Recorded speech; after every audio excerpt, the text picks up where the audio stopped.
ويا مساء الخير والسعادة والسرور. اليوم بإذن الله تعالى راح أسوي معاكم خلطة المحشي، مرة سهلة وبسيطة وراح تعجبكم بإذن الله. عندي هنا أضفت 4 كاسات من الرز المصري، وأضفت عليهم تقريبا 6 حبات من الليمون.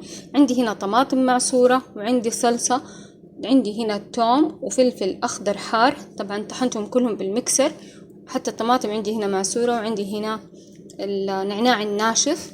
هذه الأشياء أنا راح أسويها وأخليها، وتاني يوم راح أحشي فيها المحاشي. يعني أنا بحس هذه الأشياء لما تتنقع فيها الرز بيعطي طعم مرة أطيب. الرز بتكون تشربه مرة كويس بالأشياء الحامضة.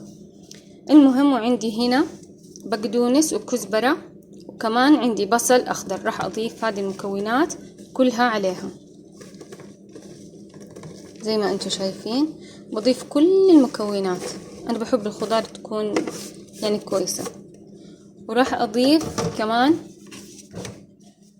زي ما انتم شايفين 1/4 كيلو من اللحم المفروم، بس عشان اخذ الدهن اللي فيه. بس اغلب الناس لما يسووا الخضار ما بحطوا اللحم، فانتم حرين، بس انا بحس بعطيه شوية نكهة. اذا ما عندك لحم ممكن تضيفي شوية ليا. نسيت أقول لكم، هذه عندي هنا عصفر وملح، فلفل أسود، وكمان فلفل بابريكا، وعندي كمان ملعقة من القهوة التركي. القهوة التركي أو القهوة السوداء بتعطيه نكهة مرة طيبة. أضفت هنا كل المكونات مع بعض، راح أخلطها مرة كويس. عليها ملعقة كبيرة من دبس الفليفلة، يعني تكون ملعقة مليانة.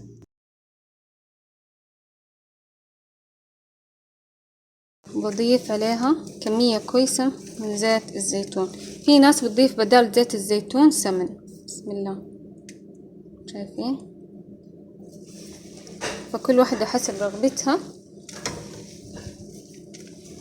قلت لكم اللي حابة تستغني عن اللحمة عادي، ما في مشكلة تستغني عنها، لأنه إحنا راح حنسوي الحين ورق العنب. بعد ما نلف ورق العنب راح نحشيه بالدجاج. والله طعمه مرة رهيب، مرة رهيب، راح يعجبكم بإذن الله تعالى. الحين بعد ما خلصنا شايفين كل هذه المكونات مع بعض، يا اما بتخليها ليلة كاملة في الثلاجة تتنقع بكل المواد الموجودة فيها، الحامضة، الطماطم والليمون وهذه الأشياء، أو ممكن كم ساعة وبعدها تبدأي بحشي المحاشي. الحين راح نكمل مع بعض البهارات اللي راح أضيفها على الدجاجة اللي راح نحشيها ورق عنب. هنا أضفت عليها فلفل أحمر حار، اللي هو هذا مرة رهيب صراحة بالأشياء اللي راح تشووها. فلفل أحمر حار، شطة، وكمان فلفل أخضر، ملح، فلفل رومي أو الفليفلة، دبس فليفلة حطيت ملعقة. طبعا أنا أضفت كمان على حشوة ورق العنب دبس فليفلة بس ما صورتها. وكمان هنا فلفل أخضر، وهنا كمان توم، وحنضيف ورقات من ورق العنب. أنا أضفت تقريبا 6 ورقات من ورق العنب راح أضيفها معاهم. وهنا راح نضيف طماطم أو صلصة حبات، أضفت حبتين. وكمان راح أضيف تقريبا ليمونة أو نص، هنا أضفت على حسب حجم الليمون اللي عندكم. وراح نضيف عليها كمان زيت زيتون. كل هذه الأشياء راح أضيفها هنا.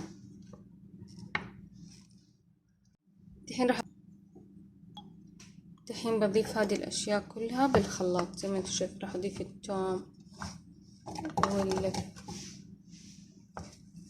بنضيف الثوم والفليفلة والفلفل الأخضر وورق العنب والملح. كل هذه المكونات راح أضيفها هنا عشان أخلطها، أخليها مرة ناعمة.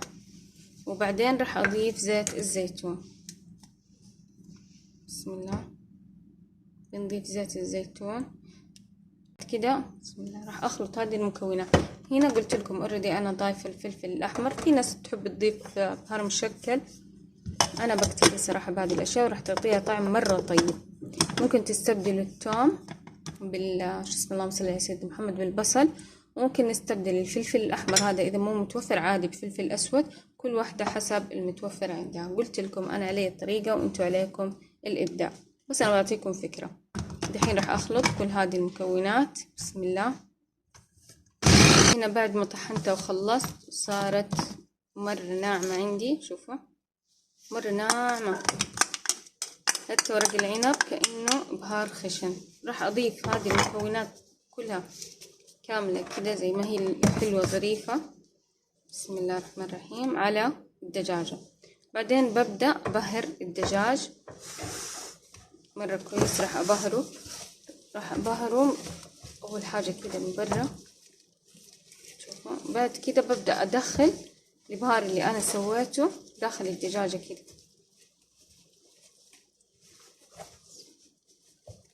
شايفين؟ ندخلها من جوا بين الجلد واللحم كده عند الفخذ.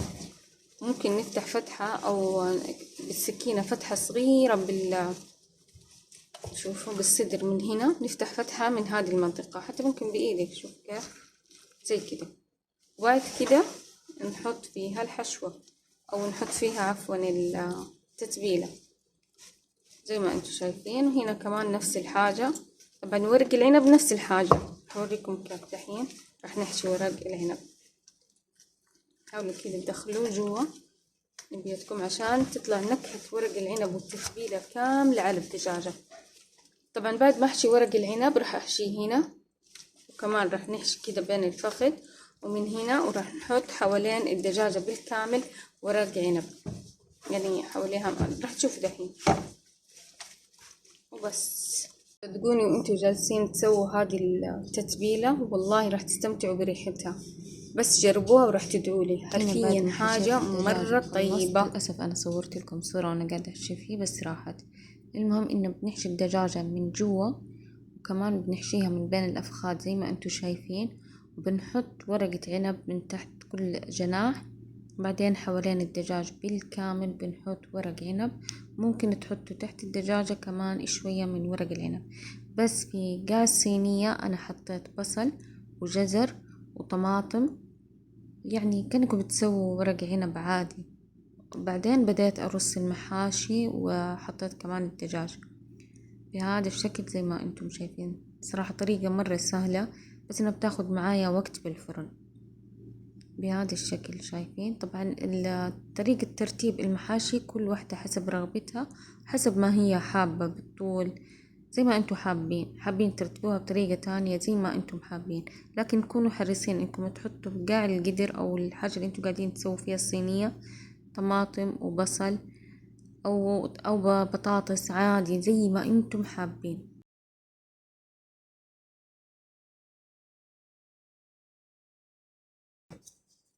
بعدين احط قطع الفلفل الرومي، عندي هنا لسه باقي ورق عنب.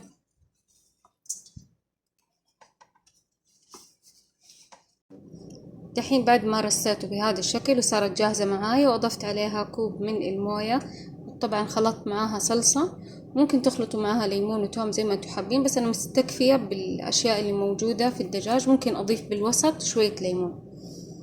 المهم دحين راح ادخلها الفرن لين ما تستوي معايا واشوفها راح تتحمر. طبعا اذا انتم كنتم مغطينها بقصدير وورق زبدة اكيد ما راح تتحمر، راح تشيلوه وراح يتحمر. حتى المحاشي راح تاخد وجه من التحمير، راح تعطيها طعم مرة رهيب. نكمل مع بعض ان شاء الله ونشوفها. دحين راح ادخلها الفرن. بسم الله. الفرن انا عندي مفتوح من تحت ومن فوق، وكمان حاطة على درجة حرارة 200. راح اخليها لين ما تستوي معايا تماما ونخليها تكمل استواء. قبل ما اطلعها بربع ساعة راح اضيف عليها ليمون دبس رمان، شايفينها؟ والله الريحة طعم ما شاء الله تبارك الله انحرقت. بسم الله. راح اضيف عليها ليمون ودبس رمان.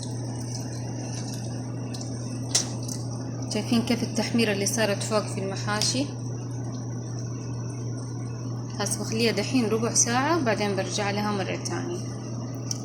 شايفين؟ لكن اذا قدر تاني لا احط الدلعها قدمها. شوفوا كيف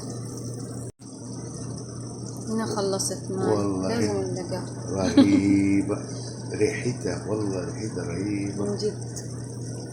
كده خلصت. شايفين؟ حطلعها شلوريكم من قريب. طبعا شكل الصينية جد بالواقع مرة حلو، يعني لا يغركم التصوير.